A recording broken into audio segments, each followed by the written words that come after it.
An ABC News special. Tonight, a historic first debate, the race for the White House. Now reporting, David Muir. Good evening again, everyone, and thank you for joining us here tonight. Special coverage of the first presidential debate in the 2024 race for the White House between President Biden and Donald Trump. An extremely contentious night coming to an end here. The two leaving the stage just moments ago after their first of two scheduled debates. Of course, the second scheduled debate here on ABC in September. The tone of the night set from the start here. President Biden and Donald Trump walking out. Really no acknowledgement for one another. No handshake, as expected. The two clashing almost right away on the economy, on abortion rights, on immigration, on climate, foreign policy, Afghanistan. An awkward moment early on, President Biden appearing to pause for several seconds while discussing the economy after COVID. On the issues, the president vowing to restore Roe versus Wade, Donald Trump railing about illegal immigration, the two sparring over Russia's war in Ukraine and Israel's war with Hamas. President Biden, former President Trump, in a bitter back and forth over January 6th. At one point, President Biden asking the former president, will you denounce those who attacked the Capitol? There wasn't an answer to that particular moment. Also, President Biden at one point turning to the former president saying that you're a convicted felon. There was a split screen moment where Donald Trump nodded, actually, in acknowledgement on camera for a moment. But the big story of this evening was this aptitude test, if you will, for both of these men. Donald Trump is 78 years old. President Biden is 81. He'll be 86 if reelected at the end of his second term. And I want to bring in the powerhouse political team, both here in the studio and around the country and the world tonight. Mary Bruce, who covers the White House for us. What's the reaction coming in tonight from the Biden campaign? What do they make of his performance? Look, there is no question this is not the performance that they were hoping for tonight. The bar was low. They didn't just want to meet that bar. They wanted to overperform it. There are questions coming in from Democrats, top Democrats, who are questioning whether he even met that bar. I want to interrupt just for a moment because we have pictures coming in right now. This is a watch party afterwards. President Biden, the First Lady, Jill Biden. We knew that Jill Biden had traveled to Atlanta with the president. Family not allowed in that room. Let's listen for a moment. Joe, you did such a great job. You answered every question. You knew all the facts. And let me ask the crowd, what did Trump do? Lie! Yes. The First Lady supporting her husband, as you would expect she would. The campaign has been pressed tonight about the president's performance, and Mary, I'll let you continue here. I think they were hoping that tonight would put to rest all of these continued. Let's listen into the president. Yeah, let's do it. You've been here the whole time. I see it. I see that patch there. Look, folks, you know, I shouldn't say this, but my brother always uses lines from movies. There was a famous movie by John Wayne, and he's working for the Northern military, trying to get the Apaches back in the reservation. And they were lying like hell to him. They're all sitting on a bluff, and John Wayne was sitting with two Indian, they were Apaches, and one of them looked at John Wayne and said, these guys are nothing but lying, dog-faced pony soldiers. Except he's just a liar. Look, folks, what's going to happen over the next couple of days is they're going to be out there fact-checking all the things he said. I can't think of one thing he said that was true. No, I'm not being facetious. But look, so this would seem the strategy. That's the president, obviously the First Lady, talking about the fact-checking in the days ahead. In order to beat him. You're the president telling his supporters, I need you. And he does going into November, certainly after these presidential debates, the first of which we all witnessed here tonight. And Mary, what is the campaign saying? We keep pausing just to listen in for a moment. We understand from the president and from the First Lady, this is the message from them will be about the number of lies on that stage from their opponent. And that is exactly what they are hammering tonight. In fact, I just got a statement in my inbox from a top campaign official. This is their sort of official response on the campaign. And they say that the president presented a positive and winning vision for the future. And they note that Donald Trump, they say, offered a dark and backwards window into what America will look like if he steps foot back into the White House. They are trying to, again, make clear what is at stake in this election, the very, very different visions for the future of this country that these two men have. The question is whether the candidates, whether Joe Biden effectively delivered that message tonight, and especially to those critical undecided voters. He needed to knock it out of the park. It was a missed opportunity. You know, we saw Jason Miller there for a flash in the spin room now talking about the performance tonight, likely similar to what we heard, John Carl, from Reince Priebus, who was once Donald Trump's chief of staff, who tonight said this was an awful performance in so many words for President Biden, and that former President Trump did what he had to do. And look, it was the consensus, at least privately, among a lot of Democrats that I was talking to, that this was an awful performance for Joe Biden. They're very worried about where the race goes from here. On the Trump side of the equation, Trump was remarkably restrained and disciplined by the standards set by Donald Trump. He wasn't going off and trying to interrupt. Certainly, he did repeat many lies and untruths. I mean, there were really, some of them were quite brazen when he said Nancy Pelosi had turned down his offer on January 6th to send 10,000 National Guard troops up to Capitol Hill. What we know actually happened on January 6th is Donald Trump did no such thing. He made no effort, didn't reach out to anybody in the military, anybody with the Capitol Police, anybody to try to stop the violence. So many other untruths like that. But, you know, in terms of the dark vision that Trump has presented in his campaign, that was not a particularly dark vision by Trump standards. Who was the one that was actually lobbing the personal insults? I mean, Trump certainly did some, but it was Biden who said that Trump had the morals of an alley cat. It was Biden who said that Trump is a sucker and a loser. You know, in many ways, the roles were reversed there. So look, a very bad night for Joe Biden, a night full of many lies from Donald Trump. That's certainly true, but a pretty disciplined performance for Trump. And if there were falsehoods on that stage, and it's not an if because many of them have already been reported out. There were many falsehoods. Yes. The question is, though, why didn't the president take advantage of those moments to step in and answer to the opponent on the stage? That was a question I had.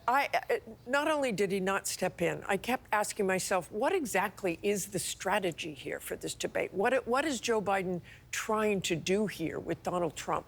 We talked earlier this evening about how things can go wrong. They didn't seem to have a plan for things going wrong. You mean the Biden team? Yeah, the Biden team. Or Trump telling all those mistruths and lies over and over and over and over again. Joe Biden didn't really respond to that. The moderators didn't really respond to that. I think that was something CNN said they weren't going to do. But it's just that strategy. What was he trying to do? What was the intent of Joe Biden's debate? And I didn't ever feel that they really looked at the American people. You know, millions and millions and millions of people watched this debate tonight, and they wanted answers.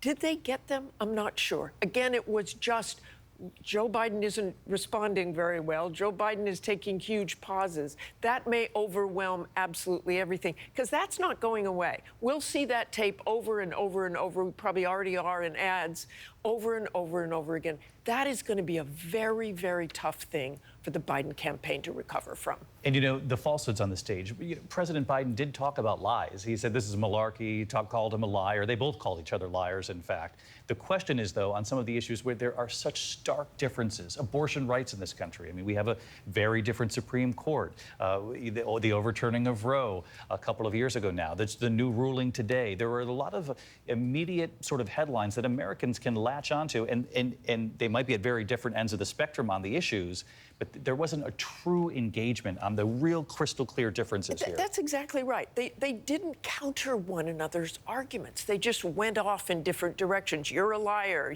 You have the morals of an alley cat. They didn't actually settle into those issues and help voters make a decision on their very, very different views of things. Even Afghanistan. I mean, I think no one really knew what they were talking about exactly, or Iran, or, you know, I did this, I did that.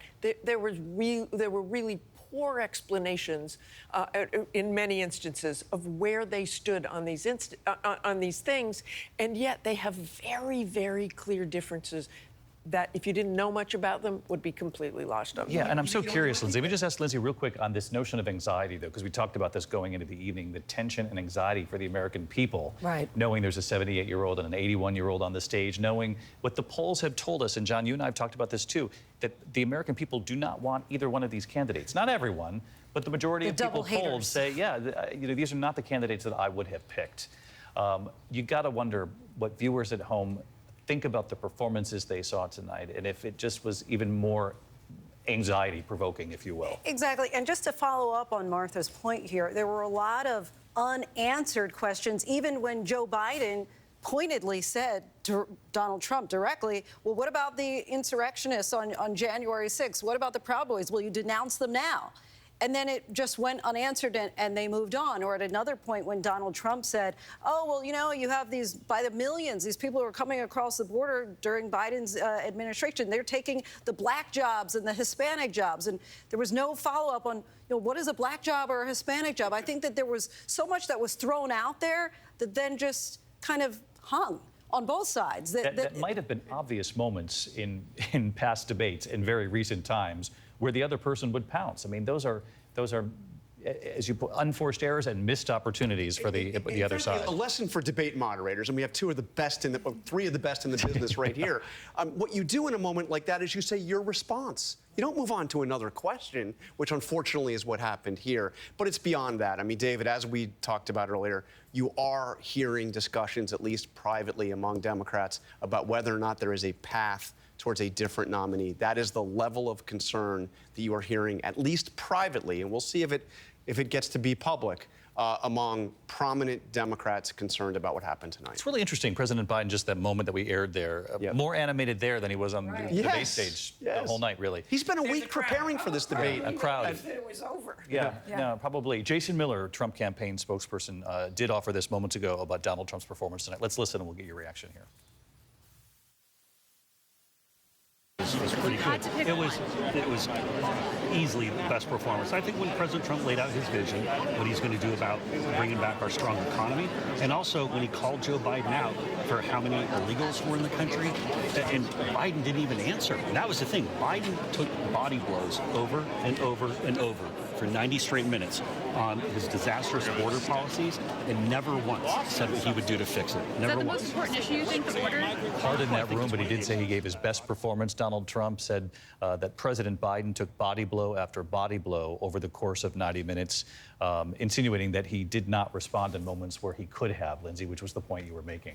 Exactly, and I think that is the frustration then for many viewers. As you say, that the tens of millions who were expected to tune in, you just have to wonder if they left satisfied, feeling that they have any more understanding of the issues as well as the competency, really, of both men. And what Martha said as we were ending our network coverage there was, for the voters we heard from going into the evening who have real concerns about this choice, if they're not happy with either one, those concerns, feeling better about them.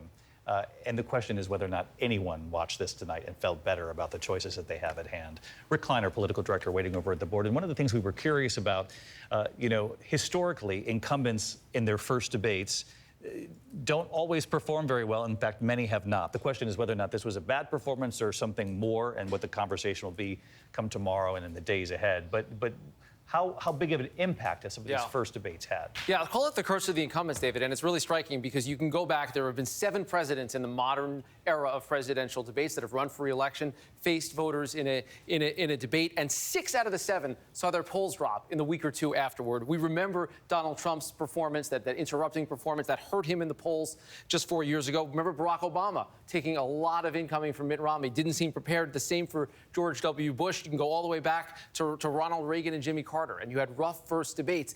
And given the stakes of all of this, and given where we've seen the battleground states, right now, Joe Biden is losing this race, right? He won 6 out of these 7 battleground states last time. Right now, he is trailing in 6 out of 7. If they land exactly where the polling average at 538 has right now, he loses the presidency. Donald Trump becomes the 47th president. That's the reality he was up against, even with all of the expectations kind of in his favor. So look, this is two very negatively viewed candidates. They have very low ceilings, but I don't see much that the American people could feel good about right now in looking at Joe Biden. And we know that incumbents tend to have a rough time when they're challenged. And like you guys have been talking about, the missed opportunities tonight, I think, are going to be remembered for quite some time.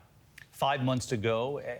And again, we have seen so many things that we haven't seen before, and including tonight's performance will be dissected in ways that we probably haven't seen a debate in recent times.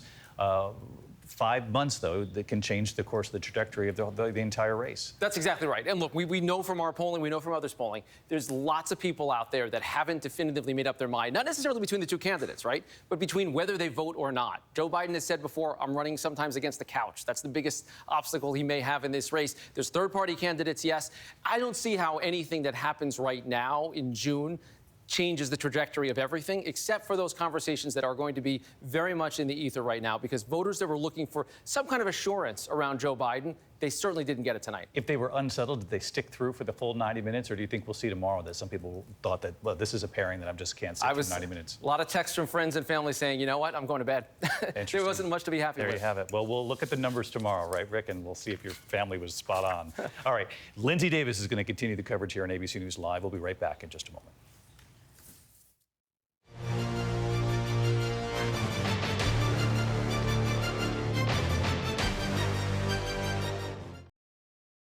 Welcome back to our special Race to the White House coverage of tonight's presidential debate. I'm here with John Karl, Rick Klein, our powerhouse political roundtable, joined at the table by ABC News senior reporter Catherine Faulders and ABC News contributor Sarah Isker. John Karl, want to start with you just to recap for those who are just joining us, your reaction to tonight. A really, really rough night for Joe Biden. Look, he had the most to gain and the most to lose coming into this. He had to prove that all those doubts about his age and his mental acuity were not founded, that he could really take the fight, take the campaign to Donald Trump.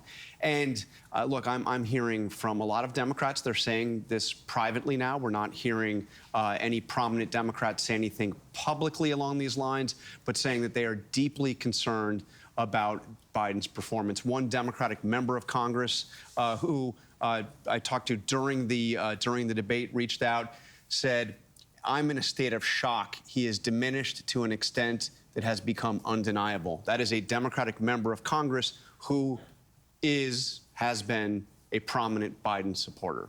And Sarah, I overheard you as soon as we were coming over here, you said that this is historic. What do you mean by that? This is, I think, the most catastrophic debate performance that we've seen in our lifetime. We were heading into this debate with Donald Trump leading slightly in a lot of these swing states. At this point, we had not really seen a debate matter. And at this moment, we're wondering whether Joe Biden will still be the Democratic nominee come August. We're wondering whether this could actually be a landslide election, with the Democrats having the most warning that really any party has had about the political failure that they're heading toward. Catherine Faulders, want to bring you in and hear your reaction.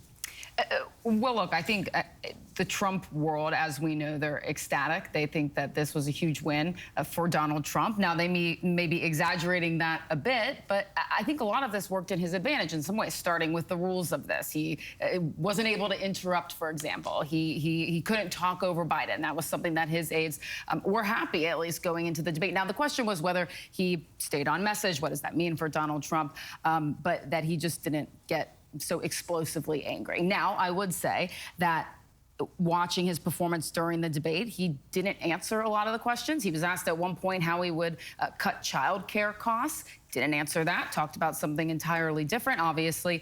Didn't answer the question about whether he'd accept the results of the election. He had to be asked about that 3 times. But at the end of the day, I don't think that ultimately matters. If you were scoring on points, if we were all debate, we were in debate school here, and this was an actual debate, of the traditional type, Trump did terribly for all the reasons that Catherine just outlined. Also, so much of what he said simply wasn't true. But we're not in a formal Oxford school debate here. We are in a presidential debate. And by the standards that Trump has set, this was actually a very strong performance for Donald Trump. He was remarkably restrained, remarkably disciplined. What Democrats were hoping to see was that Donald Trump acting in a way that was, flailing around, interrupting, being rude, looking like somebody that would bring the kind of chaos to the White House that he brought the last time he was president, or maybe more. And instead, he was actually quite disciplined, let Joe Biden talk. And, actually, if you think about the personal insults that were flung around in this debate, some of the harshest ones came from Joe Biden, not from Donald Trump. Who would have thought that? But the biggest win for Donald Trump is going to be that we're not talking about Donald Trump tomorrow or the next day with this debate. This will be a debate about Joe Biden. I'm going to continue this. Let's put a pin in this for a moment because we are joined now by co-chair of the RNC, Lara Trump. And Lara, I just want to thank you so much for joining us tonight. How would you describe your reaction tonight to former President Trump's performance? I thought it was an amazing performance. He was calm, concise, direct, spoke directly to the American people and, said what he needed to say. I think you saw the difference between a strong, very clear and obvious leader and a very weak president right now with Joe Biden. So, look, obviously we were very happy with his performance, and I love the fact that he got to talk, Donald Trump, about his 4 years in office, about the things he actually did for this country. He, of course, had to call out some hoaxes and some lies that Joe Biden threw his way. And unfortunately for the people of this country, you didn't really hear that from Joe Biden. He didn't give us a clear idea as to how he's going to bring down inflation, how he's going to secure our southern border, how we're going to get rid of all the wars around the world. And so this was an incredibly strong performance for Donald Trump. I think the American people saw this. They remember back to when he was president of the United States, and I think they want their country back. They know who can deliver it to them. It's Donald J. Trump. Your thoughts on President Biden's performance? Yeah, I mean, I'll be honest. I felt a little embarrassed and sad for him. It was a tough performance for him, there's no doubt. And I think everybody said, how will Joe Biden do in this debate? Will he be able to stand up there and debate Donald Trump? And unfortunately, it was hard to understand him at times. I think certainly he didn't seem to have a full grasp of the topics. It almost seems like he was maybe a little over-rehearsed. I think he probably, over the 7 days he spent at Camp David, was rehearsing a lot of lines with his team. And sometimes it didn't seem to make total sense. And so I don't believe that many people could watch that performance of Joe Biden and come away feeling confident that he's the current president of the United States, let alone re-elect him for another 4 years in the White House. Prior to tonight, Trump had expressed some concerns about the mics being cut and no live audience. Do you think that either impacted his performance? Actually, not at all. I think he does thrive whenever there's a great audience. We all know that he has these rallies pretty much weekly or bi-weekly now with tens of thousands of people. He loves an audience. He loves to get people, excited. But it didn't seem to impact him at all. And the mics being cut, I think there were a certain number of times where you saw Donald Trump wanting to respond to things, and maybe he wasn't able to right in that moment. But he always came back during the next question and clarified his position on things. And so, look, we knew that this was going to be a different sort of debate. I think no matter what, we knew that Donald Trump would deliver. I think he delivered an amazing performance this evening. At one point, Biden asked Trump directly if he would denounce the Proud Boys and insurrectionists. Donald Trump did not answer. Does he denounce the Proud Boys and what happened on January 6th? Well, I think the problem that we have with January 6th is that it has been very focused on, and to Donald Trump's point, which he talked about in the debate, you had cities around this country like Portland, like Minneapolis, like Seattle, that during those riots in the summer of 2020, were some of them almost burned to the ground. And you didn't see a lot of people being held accountable for that. It seems like there was a lot of extra focus put on the folks that some of them just happened to be at the Capitol on January 6th. These people had their lives ruined, their jobs taken away, literally destroyed just for physically being in the proximity. And I think that's a very frustrating reality to a lot of people. Donald Trump's words were very clear that day. We want to have our words peacefully and patriotically heard. And anyone who wants to construe that as something else, unfortunately, is trying to lie about it. And so he is obviously not happy that that day happened. And I think that he, rightly so, said that maybe they should have had 10,000 National Guard troops, but that was up to Nancy Pelosi. And, it's a shame that that is where the focus is, because I think the American people really want to understand, how am I going to be able to afford my life? How am I going to be able to afford to put groceries on the kitchen table, fill up my gas tank? You know, how are we going to close the southern border? Those are the issues that the American people very clearly said they want to hear about, and you did hear that from Donald Trump this evening. And inflation, immigration, obviously big issues going into tonight that were discussed as well. Tonight, at one point, the former president said that people are coming across the border by the millions under Joe Biden's administration, taking Black and Hispanic jobs. What are Black and Hispanic jobs? Well, I think what he means is that, you know, predominantly Black communities in this country oftentimes is where you see these illegal immigrants end up. And whenever you're talking about things like affordable housing, for example, you have people who've been waiting in line for decades to get affordable housing, and these illegals who should not even be in our country are getting bumped up in line to get these houses. These are oftentimes the jobs that that are going to be afforded to people who, again, illegally came here, who broke our laws to come to this country. It does disproportionately hurt the Black communities in this country and the minority communities overall. And so it is a real shame to see that this has happened. It's dangerous for our country to have an open border. Right now we have 50 known ISIS terrorists who are just free in our country. That's a terrifying statistic. It only takes one person with bad intentions to cause major harm here in America. And so we want to close our southern border. We need it for safety, security. We need it for the future of this country, to save jobs and keep jobs for actual American citizens. And I think the American people remember that under Donald Trump's leadership, we did have a secure and a closed border, and I believe they're going to vote for him because of that. And Lara, lastly, before I let you go, as you know, both campaigns prior to tonight committed to 2 debates, one that ABC is going to be hosting on September 10th. Provided that Joe Biden is on that stage, will Donald Trump be there as well? Donald Trump will be there. He said anytime, any place. He was here tonight. He's looking forward to September. In fact, he said, I want more debates, not less. So if anyone wants to host a debate in between, I can promise you Donald Trump will show up. He will be on that debate stage. Lara Trump, we thank you so much for your time. Really appreciate you joining us. Thank you. And we will be right back.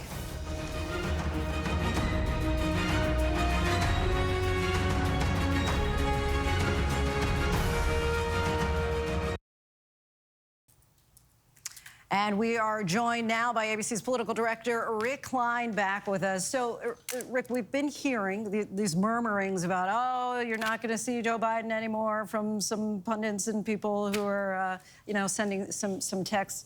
Is there a way forward in any world where Joe Biden is not the nominee? The only way that that happens is if Joe Biden decides that he is not the nominee, or if nature decides that for him, quite frankly. Something has to happen with Joe Biden himself, taking himself out of the mix. So Democrats have their convention in August. Joe Biden has almost all of the delegates. There's only a couple of dozen that aren't already committed to him. So he's going to be the nominee. In fact, he's going to be the nominee a little bit earlier, because Democrats are going to do a virtual roll call in early August, most likely, to choose their nominee. So he already has these bound delegates. So yes, what's happening now are people starting to speculate in the aftermath of a very bad debate performance about whether he can continue, but they don't control that part of the equation. Even if Donna Brazile gets that phone call that Reince Priebus was suggesting, and they sit there on a Zoom call, they can't force him out. It would have to take an action by Joe Biden himself to get out of the way, to allow an open convention and allow the Democrats to choose another nominee. He's going to be the nominee unless he doesn't want to be. And you showed us some numbers earlier that often for incumbents, they struggle during that debate. That tonight, if we were to see a dip in the poll numbers for Joe Biden, that wouldn't be unusual. Yeah, exactly. We saw it in 6 out of the last 7 debates involving an incumbent. And I just want to highlight the predicament that he's in coming into the night. So these are the results in 2020 in the 7 major battleground states. Joe Biden, of course, carried 6 of them, some more narrowly than others. Right now, according to 538's polling average, he is trailing in 6 out of those 7 states. He is trailing even in Pennsylvania, his home state, an absolute must-win for him. So I think a big question now is, does this make it worse, right? Is this perception of Joe Biden already sort of baked in the electoral cake? Did people see this already, and that's why he's doing this poorly? Or are there people that are going to flee his candidacy? And if they do, Do they go to Trump? Do they go to Bobby Kennedy or another third-party candidate? They just go to the sidelines. So it's going to take a little while to shake out. But you're right, Lindsay. In our polling and in analysis of polling over many decades, incumbent presidents in their first debate usually don't do well. They usually come out of it in worse standing than they are. But the fact of the matter is, Biden's standing not great right now. Can I just make a point about this? This is a very important chart that Rick has up here, because these are the states that are going to determine who wins this election. And what you're looking at under those 2024 numbers are the current snapshot of where those states stand.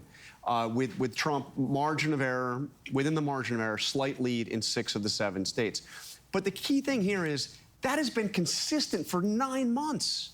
Those polls have not changed. And that points to Donald Trump, for as close as those national polls are, they mean nothing. These are the polls that count. And looking at that, Donald Trump is the clear frontrunner in this race, and that certainly didn't change tonight. And just bear in mind, of course, each of those swing states could stay close in the election. But if Trump wins all of those, it could be an electoral college blowout like we haven't seen in 30 years. All right, we're going to continue this conversation in a moment. I want to bring Chief National Correspondent Matt Gutman into the conversation. And Matt, there was a lot of debate around who was to blame for Ukraine, what would be done there, the Israel-Hamas war, the hostage crisis. You're there for us live in Tel Aviv. The sun is rising on a new day there Friday morning. How will this debate be received overseas? It was watched very closely in Israel, I'm sure in Ukraine as well. I was texting with a longtime former advisor to Prime Minister Netanyahu here, who was very pleased with what he saw.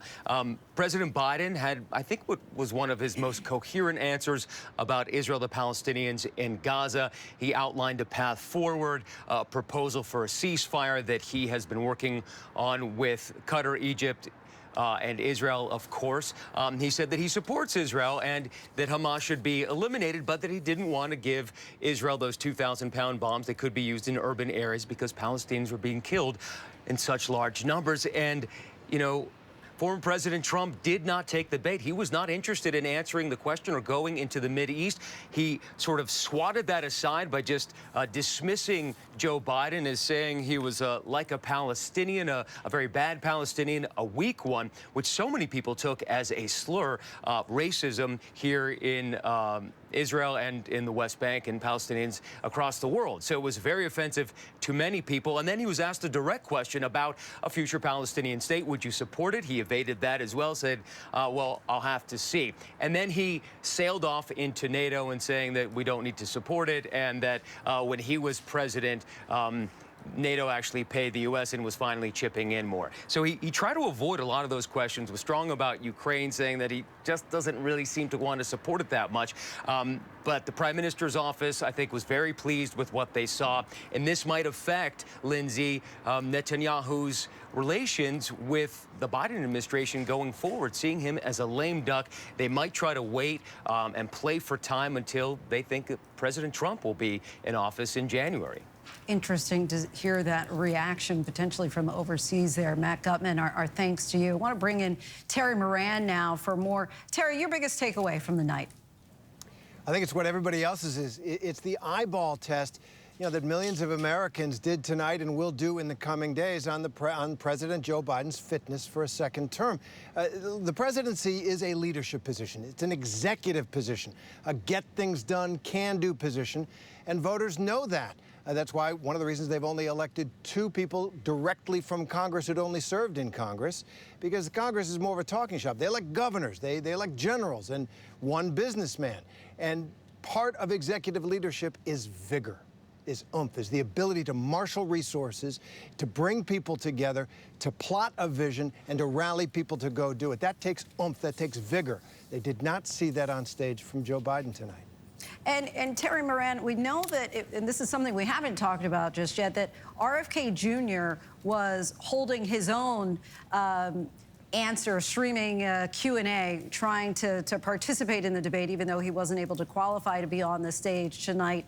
How was he in his performance? Again, it was just really his own audience that we're not sure how many people tuned in, but his performance tonight. It was clever. You know, he's one of the winners in tonight's debate. For a lot of people, they looked at that debate and they said a plague on both your houses. And who else is running might be a logical question for a lot of people. Robert F. Kennedy is there. He's getting on ballots. And he's considerably younger. Although he's a man in his 60s, he's considerably younger than the two candidates on offer. I think the other loser tonight was American optimism. You know, for most of our history, optimism has been a hallmark of Americans. And I think a lot of people up there, not just the double haters, but are thinking, is this the best we can do? You know, polls show that people are pessimistic. A pessimism has settled about Americans when they're asked about what will the economy be like in the future? What will America's role in the world be like? What will our political polarization, the gap between rich and poor? Americans are now answering those questions in the negative in ways they never have. I don't think this debate reassured people about all of that. All right, Terry Moran, our thanks to you. We'll be right back.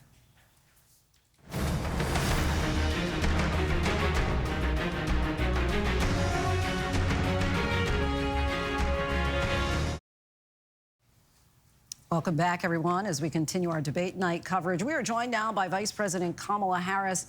Vice President, we thank you so much for joining us tonight. How would you describe tonight's debate for President Biden? You know, Lindsay, I'd say a slow start, but a good and strong finish. And I think that what's most important is we saw an extraordinary contrast between the former president and the current president on a variety of issues. Let's start with just facts and telling the truth. Clearly, we've known this for a while. The former president is not burdened by the truth and telling factual stories and statements. But I think what's most important is when we look at what Joe Biden has accomplished over the last 3 years, whether it be an historic infrastructure bill, whether it be the creation of 15 million new jobs in America, over 800,000 manufacturing jobs, bringing manufacturing back to the United States, what we have done to cap the cost of insulin for our seniors at $35 a month, allowing Medicare to negotiate drug prices against the big pharmaceutical companies to bring the cost of medication down. I think there's a very clear contrast, and the people of America, I think, saw that in Joe Biden they have a president who's going to fight for them, and in Donald Trump, a person who's going to fight for himself. You said that you don't feel that the former president, President Trump, is burdened by the truth. How would you describe his performance tonight? Well, I'd say that, first of all, I mean, just look, for example, on the issue of what happened January 6th, the insurrection, that he would not disavow that the behaviors and the conduct, the criminal conduct of those insurrectionists, and then skirted around and never directly answered whether he would accept the outcome of the election this upcoming November. Someone who has talked about how he will be a dictator on day one. He admires dictators, the way he talks about the president of Russia, Putin, with great admiration. Donald Trump, someone who has openly talked about how he will weaponize the Department of Justice against his political enemies. We saw him basically disavow the significance of Charlottesville, basically suggesting that it never happened. So just point after point after point that was just absolutely a lie, frankly. I hate using such a strong word, but there was no truth in what he was saying.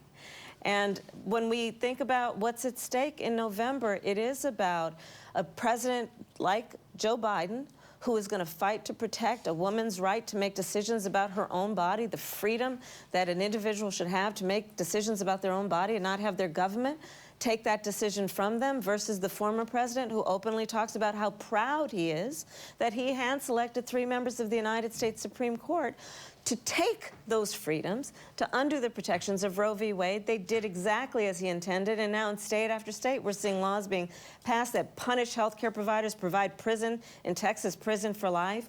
We're seeing state after state passing laws that provide no exception for rape or incest, and those are Trump abortion bans. Those bans would not be in effect were it not for Donald Trump as president intending to select people who did as he intended, who would undo the protections of Roe v. Wade. So I think the contrast for the American people is quite clear, and in November we have the choice. And ultimately, this is about making a decision about what kind of country we want to live in. And do we want a president who cares for and fights for the American people, or do we want to go back to somebody who basically fights for himself and the American people are secondary to his priorities? Madam Vice President, as you're well aware, one of the biggest insecurities facing the campaign going into tonight was the claim, potentially, that President Biden is too old, that his mental acuity is just not there. Reaction across the board, including from Democrats, is that they were not convinced potentially tonight. What do you say to those voters who watched tonight and weren't sure that he is mentally fit? Listen, he did not get off to a strong start in that debate, but he had a strong finish. And, you know, there was a slow start, but a strong finish. And the bottom line is this.